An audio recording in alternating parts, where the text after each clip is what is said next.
চলে এসছি আমরা আবার মামার বাড়িতে ড্রয়িং নিয়ে। হ্যাঁ, এটা আপাইয়ের। হ্যাঁ বলো, তুই গ্যারেজ দিয়ে ঢুকলি? হ্যাঁ, রে তোরা তো অন্নপ্রাশন জানিস?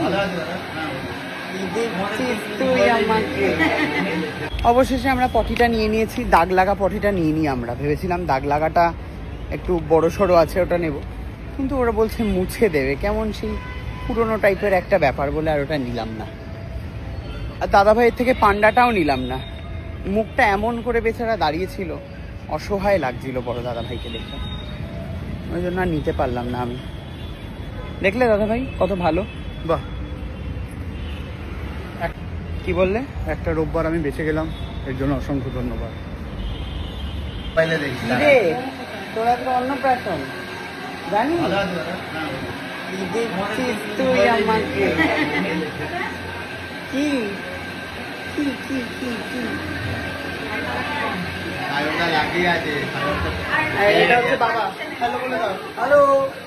এই মা কোথায়? এই মা। আচ্ছা, এটা মা। বলতে এটা কি চাইছো তুমি? এটা মোবাইল ফোন বলে এটাকে, দেখছো?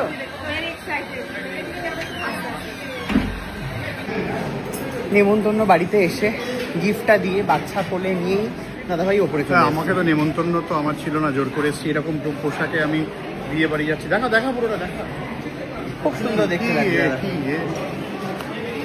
তো আমরা এখন আপাতত খেতে চলে আসছি। মিষ্টি খেলে কিন্তু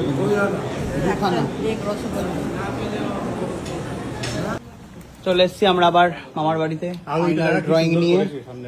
হ্যাঁ, এটা আপাইয়ের। হ্যাঁ বলো, তুই গ্যারেজ দিয়ে ঢুকলি? হ্যাঁ, ঢুকে এই জায়গাটা উঠলি। এই দিকটায় কোনো মানে বাস্তুর এগেনস্টে কোনো কিছু নেই। হ্যাঁ, সবকিছু বাস্তু মেনে করা। এবার সোজা চলে গেলি এই ড্রয়িং ডাইনিং এ, তুই চলে এলি। হ্যাঁ, এলি। এটা একটা ইউটিলিটি এরিয়া, যেখানে তোর কিছু জিনিসপত্র রাখতে হবে, ব্যবহার করতে পারি। এই ডান দিকে চলে গেল কিচেন, কিচেনের সঙ্গে একটা কিচেন স্টোর। কিচেনটাকে ডাইরেক্ট এদিকে দেওয়া হলো না, কিচেন স্টোরে চলে এলো। এখানে কিচেন স্টোর, ওখান থেকে জিনিসপত্র নিয়ে, এটা কিচেনের জিনিস আর বাইরে থাকলো না, এখানে চলে গেল। এই পেছনে বারান্দা, ওই ব্যাকইয়ার্ডে চলে গেল। এই একটা বড় বেডরুম, ঠিক আছে, বেডরুমের সঙ্গে টয়লেট। তুই এইখানে টয়লেটটা ছিল, এখানে সরাতে বললি, আমি বেডরুমটাকে ঘুরিয়ে দিয়ে এইদিকে টয়লেট দিয়ে দিচ্ছি। ওকে, এই টয়লেটটা ইউজ হবে কোথায়? Common area. আর এই যে ছাদেতে একটা ঘর করা হচ্ছে, মানে গ্যারেজের ওপরে, এটাকে ম্যাজিনাইন ফ্লোর বলে। এই ম্যাজিনাইন ফ্লোরে আমি গেস্ট রুম দিয়ে দিয়েছি, সুন্দর বড় গেস্ট রুম। এই জায়গাটা কেন? ছাদটা কি হলো? ছিল ওপেন ছাদ একটা আছে। হ্যাঁ, ওপেন ছাদটা বলি না, ম্যাজিনাইন ফ্লোর চাই আমার। সেটা কি জিনিস? হাফ ল্যান্ডিং এ যে ছাদ। হ্যাঁ হ্যাঁ হ্যাঁ, ঠিক আছে। হাফটা তাহলে কোথায় উঠছে? এই তো এই অবধি ঘর উঠছে, আর এইটা ছাদ থাকছে। এটাকে আরেকটু বাড়িয়ে দেবো, এটা ওপেন জায়গা থাকছে। কতগুলো ঘর? তুমি আমার এখানে স্টাডি রুম করেছো। আবার স্টাডি রুমটা তো ভেঙে দিয়েছি, এটা তো বড় ঘর, এটা মধ্যখানে একটা পার্টিশন দিয়ে দিয়েছি। আচ্ছা, আর এই যে বেডরুমের অপশনটা আমি রেখে দিই। জানতে চাইছি যে এই টয়লেটটা তুমি এখানে কেন করেছো? মানে সব তো টয়লেটের পাইপ এদিকে এদিকে এদিকে, এদিকে গেলে মানে এই সেকশনটা যদি তুমি এদিকে দাও আর বেডরুমটা যদি এদিকে বাড়িয়ে দাও, তাহলে তো আমার পাইপটা তো বেঁচে যাবে। পাইপ এক জায়গায় যেমন বেঁচে যাবে, এই দিক থেকে আমি এটা করতে পারি, কিন্তু তোর রুমটা ডিস্টার্ব হয়ে যাবে, তোর ব্যালকনি পাবো না আমি। এই তো এটা পুরো এই সেকশনটা এদিকে দিলে, এইখানে তুই ঢুকবি কোথা দিয়ে? তাহলে ডাইরেক্ট এই সিঁড়ি দিয়ে তো উঠলি। হ্যাঁ, এইখান দিয়ে তো সিঁড়িতে উঠলি। হ্যাঁ, উঠে এই যে জায়গাটা, এই জায়গাটা আসার পর তুই রুমে ঢুকছিস। এই রুমে ঢুকলে তবে তুই এই ব্যালকনিতে আসতে পারবি। আর এইটা যদি আমি এই দিকে দিয়ে দিই, আর টয়লেটটা যদি এইখানে দিয়ে দিই, তাহলে এই যে জায়গাটা, তাহলে এখানে আমি ব্যালকনিটা দেবো কি করে?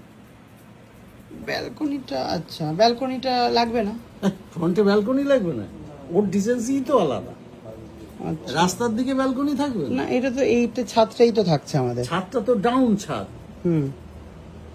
ছাদটা বুঝলি না, ছাদটা ডাউনে আছে। এইখানে 8 ফুট হাইটে ছাদ আছে, এরম জায়গায় ছাদ আছে, আর ছাদ থেকে এইটুকুনি ওপেন রয়েছে। আচ্ছা, এটা ওপেন টেরেস। তুই যে ডিজাইনটা দিয়েছিলিস, যে বাড়ির যে ডিজাইনটা, তার সঙ্গে ম্যাচ করে এটা কর। এই যে গেস্ট রুমটা হয়ে গেছে, এই গেস্ট রুম থেকে এসে এই গেস্ট রুমটা এই টয়লেট ইউজ করতে পারবে। আচ্ছা, ঠিক আছে। এইটা হচ্ছে পারফেক্ট। এবারে ওপরে চলে গেলি, ওপরে গিয়ে তুই তোর রুমে গেলি, এই একটা রুম, এর সঙ্গে টয়লেট। এই পাইপ নিয়ে সমস্যা নেই, পাইপ তো নিচে আমি সুন্দর করে ডিজাইন করে আমি নিচে বার করে দেবো সামনে।